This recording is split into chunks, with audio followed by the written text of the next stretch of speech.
promised you that I would film one podcast a month, and I must confess I'm cutting it very fine because it's the 31st of March, Friday the 31st of March, about 3:30 in the afternoon. I have got back from work about half an hour ago, hence the sweatshirt, which isn't terribly woolly. In fact, I don't think there's any wool in it at all, but I made it. So, hi, how are you doing? Thank you to everybody who welcomed me back on my last episode. I haven't had a chance to go through the comments yet, but I absolutely will do. And it was lovely to see some familiar names and faces in there, so thank you very much. I've got a little bit of a mixed bag. You can actually see one of the bags just there. And I'm sat in my dining room to record today. One son is in the back room watching television, one son is in the front room watching television. So it's me and the dogs. One of the dogs. I don't know where the other dog is. For those of you who have seen these podcasts before, or maybe the Knit Tea Society ones, when I film in my dining room, you're used to seeing cream walls with random patches of green paint on them. Well, we have finally got on with decorating our dining room. This is a farrow and ball colourway. It's looking a bit beigey grey. It's actually a lovely dusty pink colour. Can't remember the shade. But we've done 2 coats on this wall, and we've got a second coat to do in a few places, and the ceiling needs another coat. So we are getting there. The house that I live in is a Victorian semi-detached, so the ceilings are probably 12 feet high, maybe as much as 15 feet. So there's a lot of teetering on the top of ladders, so we are taking our time. Anyway, that's where I am. Although the weather is pretty apocalyptic out there, it's sort of borderline gale force winds and driving rain. In here it is warm and dry, so we'll just crack on. I haven't had an enormous amount of time for knitting, which I'll talk to you about a bit later on, but I do have a slightly historic finished object. This is from February. Every February, a group of friends, we all go away, we find now Susie's joined us. We find a nice cottage. The lovely Jeanette organises us all, and we send her money and she books us a nice house to rent, and we all go away for the weekend and knit and spin and chat and drink tea and eat snacks. And as part of that, we pick names out of a hat and knit something for one of the group the following year. This year I picked Jennie, and so I've knitted her an item. I didn't manage to finish it before we went, and I finished the knitting, but I still haven't blocked it. I knitted it out of this project bag, which is one that the lovely Jeanette made us. And I've got a couple of pins on it. That is the Midwinter Yarns Viking badge. That one says "Don't be a dick." That was a gift from Ruth. And that one is the Joy of Socks, and that was a gift from Katrin. So friends pins on here, and Jeanette made the bag, which is lovely. I knit for Jennie the Rochambeau Cowlet by, and I wrote it down, Karina Spencer. I didn't know this, but when you have what looks like a shawl, but it's actually a cowl, it's called a cowlet. The Rochambeau pattern, I will link everything I talk about down below. And the nice thing about this pattern is it gives instructions for 2 weights of yarn, either fingering weight or worsted. So you could use a DK or a light Aran. I used fingering weight. Some of you might recognise this. This is a skein of yarn that we used in the gift bags at last summer's Knit Tea retreat in Cardiff. Jennie and I dyed this up. It's a 4-ply 100% Bluefaced Leicester high twist yarn in a couple of different shades of blue. And Jennie and I never get to keep any of the yarn from the retreats, and they're often lovely colours because Jennie's very talented as a dyer. So we had a spare skein, which I pinched, and I knitted it up into the Rochambeau cowlet, but I have not yet blocked it. So it looks like a triangular shawl, but it's actually joined in the round. So there's the back. And much like a lot of shawls, it has a stocking stitch portion at the top, and then it goes into lace. And I'll see if I can stretch it out a little bit so you can see the lace pattern. And this is how I tend to wear my shawls. I don't tend to have them sort of over my shoulders. And the nice thing about this is when you put them on, it still keeps the back of your neck warm, but it doesn't fall off. There's no ends to dangle in the washing up or get caught on anything. And even before blocking, you can see it's quite a nice size. So by the time I've pinned this lace out, you know, I expect it will be almost boob level and a bit wider on your shoulders as well. So yeah, the Rochambeau cowlet by Karina Spencer, and I need to block it and weave in the ends. But I can see me knitting quite a lot more of these. Have I gone fuzzy? There we go. And Jenny is a teaching assistant, so she spends a lot of time leaning over tiny children and doing busy activities and out on the schoolyard. So I thought something like this in a sort of a reasonably go with anything colour and that won't fall off would be really good.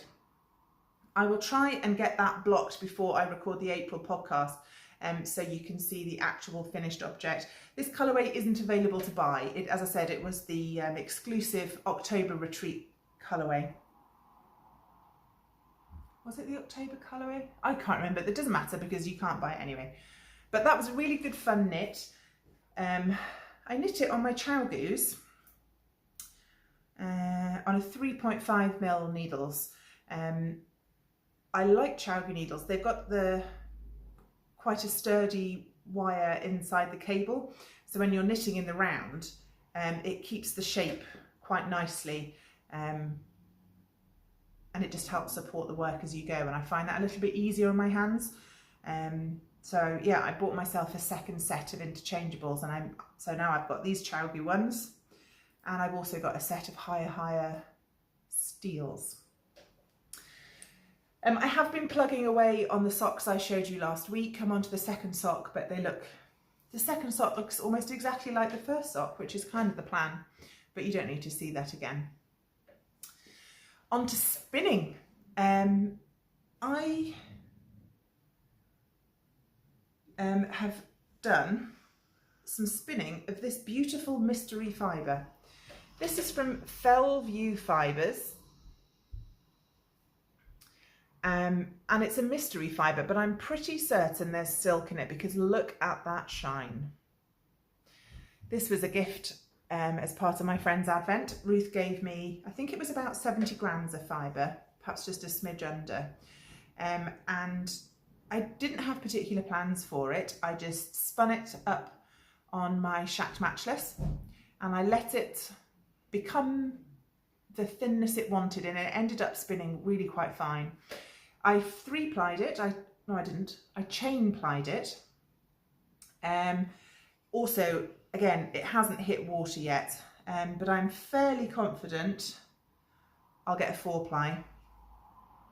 And what I might do, if I weigh this, maybe I can make myself one of these using my hand spun. I've got quite a chunk left over. That's probably half.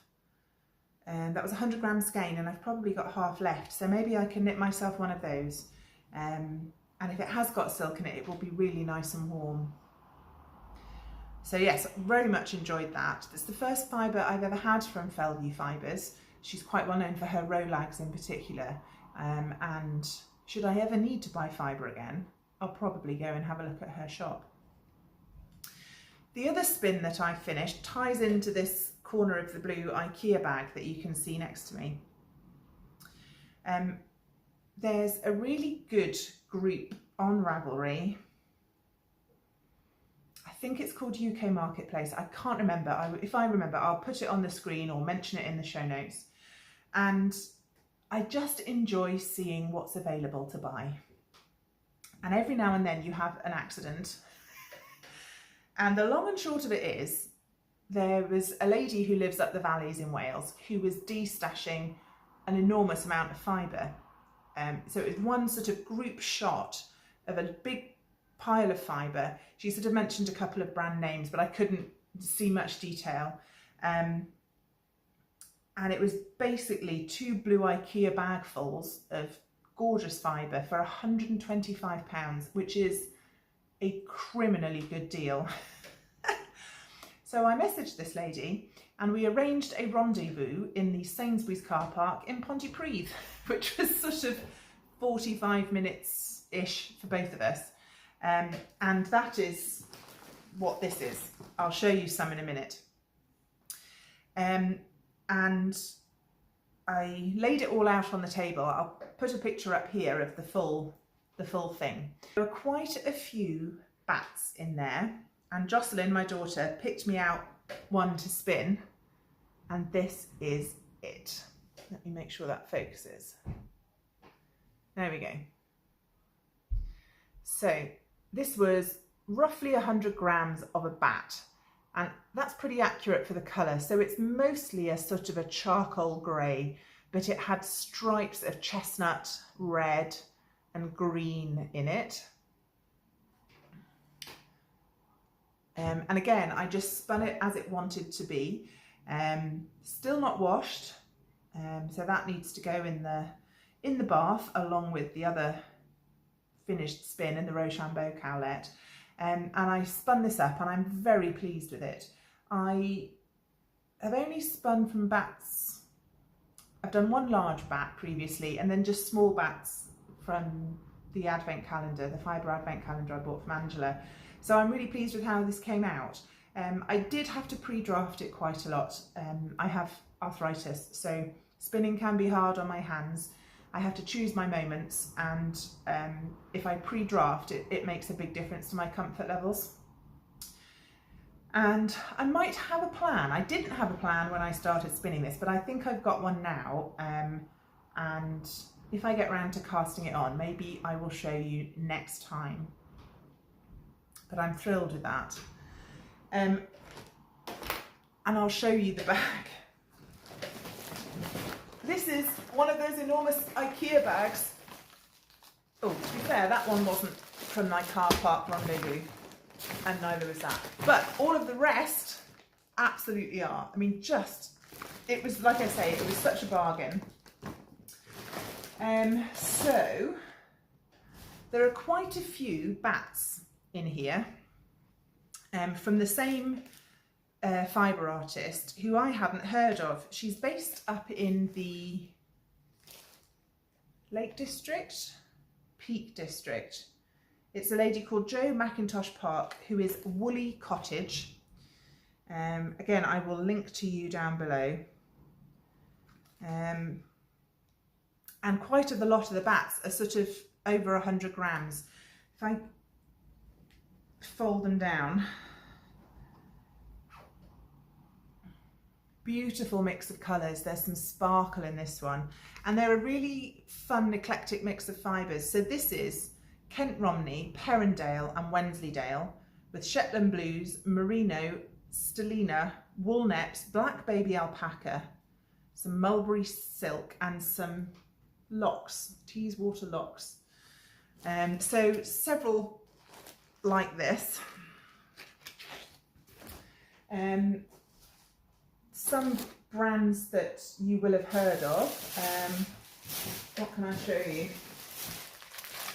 I've got two of these. These are the most beautiful gradient tops from Hilltop Cloud. This one is called Running Through the Wheat Fields, and it's 86% Corriedale and 14% Mulberry Silk. 140 grams, and at full price they're £14.50. So when you go through the bag and you add up what things would be if you bought them full price, gorgeous. Again, I don't want to take it out of the packaging, but hopefully you can see, oh, that's a bit better. You can see the gorgeous gradient, and I've got 2 packs of these, which is just an amazing bargain. What else have I got? Oh, now this is definitely John Arbon, but I'm not sure what the colourway is, so I need to jump on the website and do some investigation. But there's 100 grams of that. There's also some mystery fibre. This is beautiful. This is 3 100, or is it 4? I think it's 4 100-gram braids. Again, look at the colours. That's very accurate, actually. And these are just going to spin up beautifully. So if I can accurately spin a 4-ply or a sport weight, that's a jumper quantity, potentially short sleeve jumper. But 400 grams would be enough for a looser gauge garment for me. Again, I don't have, some of them don't have labels, so I don't know who this is from. Oh, something else I could do with your advice on. I've never spun silk on its own. I've only ever spun it as a blend. And I've got 2 hand-dyed mulberry silk bricks from Hilltop Cloud. And just look at that. It's just stunning. It's borderline scary to think about spinning. So if anybody has spun pure mulberry silk and has some suggestions, that would be great. I thought I might have a look on YouTube to see if Rachel Smith has any tutorials on silk. But all recommendations gratefully received. What else have I got in my bag of tricks? There's some lovely cat and sparrow. This was some cat and sparrow from one of her clubs. I think I've lost the label, but look at that. That's beautiful as well.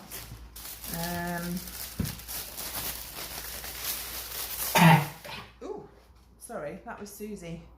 And the odd random little scrap, you know, which might be fun for gnomes or little bits of colour work on fingerless mitts. So, yeah, I mean, just an absolute bounty. And yeah, all because I met a nice lady in a car park in Pontypridd. So thank you very much. So that's the spinning content. I did also make a couple of acquisitions. If you remember, I think I showed you last time my DK weight socks that I knit. I bought some indie dyed yarn to make those, and they're super cozy. But the wool was a merino nylon blend, and I don't think they're going to hold up terribly well to walking around in socks. So while we were away on our weekend in February, I mentioned this to Angela, and of course she is an opal supplier. So she very kindly hopped onto the wholesale website and let me pick out some colours of 8-ply DK weight sock yarn. And she does have some more of this in the shop. So I bought 2 balls from their Wilder Winter range, and these are 150 gram balls. This colourway is 11185, and this colourway is 11180. Not sure that's focusing. Yeah, there we go. So as you see, I haven't started these yet, but I'm really looking forward to working these up and having some extra thick warm socks that I could wear in my hiking boots or my wellies over winter when it gets chilly.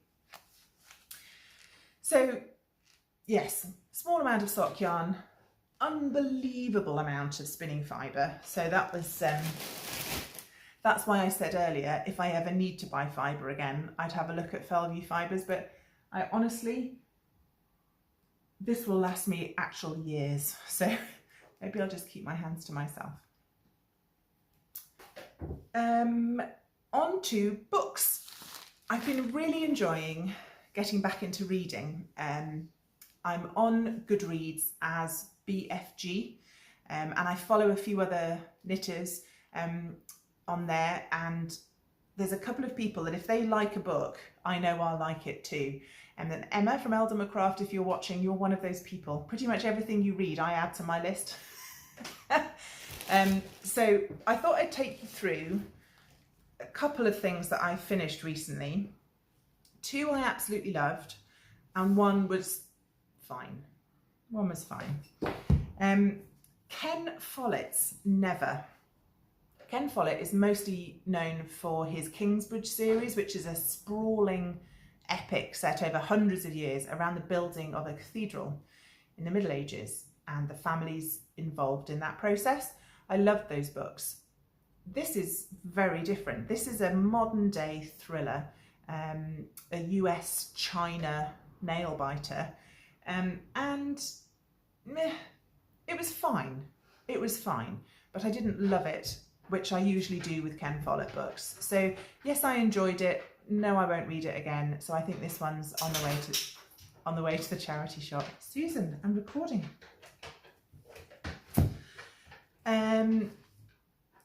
This next one I absolutely love. This is The Devil and the Dark Water by Stuart Turton. This is his second book. His first one was The Seven Deaths of Evelyn Hardcastle, and that one I loved. This one is quite different. It's a murder mystery, effectively, but it's set on a boat in the 1700s. So it's a whodunit, and the characters are fascinating. The twists and turns in the plot are really good, and it really sucked you into it. I didn't get much sleep for the 10 days that I was trying to read this book. So if you enjoyed The Seven Deaths of Evelyn Hardcastle, this is different, but just as much fun. And if you like a murder mystery, this is a really good way to get into it. So yes, can highly recommend that one. And then the third one was suggested to me by one of my personal training clients, and it's A Single Thread by Tracy Chevalier. I found this in a second-hand bookshop in Cardiff just by work, which was nice. This is set in the interwar years in England, so the 1930s, and it's about a woman who loses her fiancé and her brother in the First World War. And she's part of that generation of women who struggle to find their place in the world because they lost their partners. Single women living by themselves, working for their own money, was not an easy life at all. And it's about her relationship with her surviving family, her mother and her other brother. And she ends up becoming involved with the broderers of a local cathedral, and how she finds some family there and some purpose in her life. And so that's what made me pick it up. Oh yes, it was Winchester. She moves to Winchester to start a new life. And she meets some very interesting women there who also are struggling to find their place in the world. And I really enjoyed, obviously the crafting content was interesting. I read in bed at night and I kept having to put it down and look up on my phone what embroidery stitches they were talking about.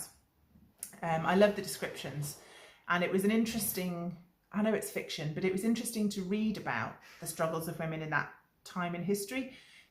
People write about the First World War and the Second World War, but what about that period in between? So Tracy Chevalier also wrote The Girl with the Pearl Earring, which I know has been very popular. I've not read it, but if you like that book, I assume you will like this one as well. Okay. I think that's kind of it.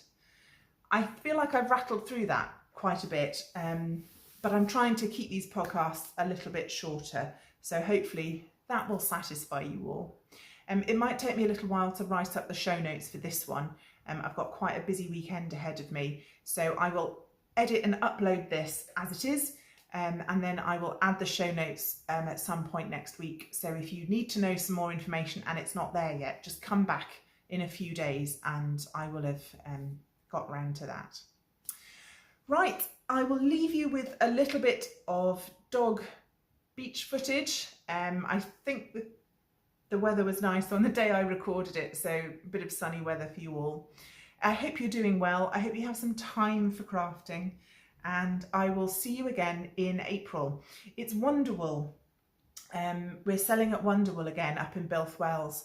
And I don't know, do you guys want another Wonderwool vlog? I've done loads of them and I'm very happy to do another one, but equally, if you've had enough, I won't bother, I'll do something else. So let me know if you'd like a Wonderwool vlog, and I'll see you soon, hopefully 2 or 3 weeks. All right, look after yourselves.